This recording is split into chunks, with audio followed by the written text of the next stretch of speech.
우주 이곳저곳 잘 찾아보면 지구와 비슷한 행성들을 찾아볼 수 있다고 합니다. 심지어 그곳에 생명체가 살고 있을 수도 있다고 하죠. 그래서 오늘은 지구와 비슷한 특징을 가진 행성들 살펴보고자 합니다. 케플러 452b. 행성의 이름은 보통 그 행성이 공전하는 별의 이름을 따서 만들어지게 된다는 것 알고 계셨나요? 케플러 452b의 경우 케플러 항성 주변을 돌고 있어 그 이름이 붙었는데요. 사실 그런 딱딱한 이름 말고 더 잘 어울리는 별명이 있답니다.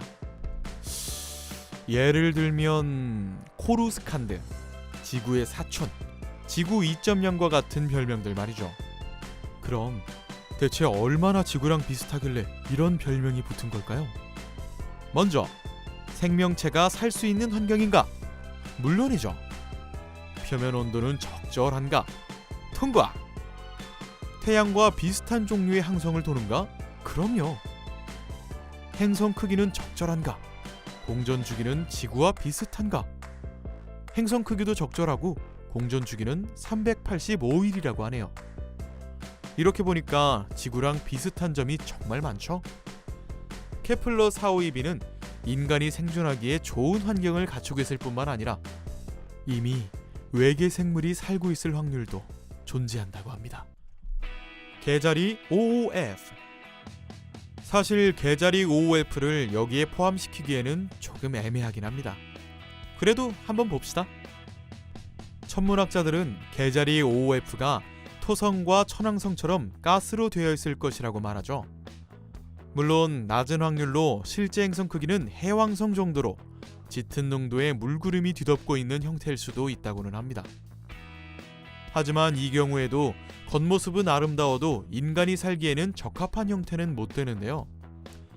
하지만 행성의 위치가 골디락스 존, 즉 생명체 거주 가능 영역에 속해 있기 때문에 인간 거주 가능성을 아예 배제할 수는 없다고 합니다. 뭐 가능성은 희박하겠지만요. 그래도 고무적인 것은 개자리 5OF 또는 별칭 해리엇이 어쩌면 하나 또는 여러 개의 위성을 보유하고 있을 수도 있다는 점입니다. 위성이 존재한다면 아마도 지구와 비슷한 크기일 것으로 예상된다고 합니다. 글리제 1214b. 95년 개봉작 케빈 코스트너 주연의 워터월드 알고 계신가요? 육지가 사라지고 바다만 존재하는 세상을 그린 영화죠. 그런데 신기하게도 글리제 1214b도 이와 비슷한 모습이라고 하네요. 물론 완벽히 입증된 것은 아닙니다만 글리제 1214b는 액체 상태의 물이 지표면에 존재할 뿐만 아니라 행성 자체가 물로 구성되어 있을 확률이 높다고 합니다. 행성 핵까지 포함해서요. 그뿐만 아니라 글리제 1214b의 대기는 수증기 구름으로 구성되어 있을 확률이 높죠. 하지만 설사 행성 전체가 물로 이루어져 있다고 하더라도 지구의 바다를 상상하면 안 된다고 하네요.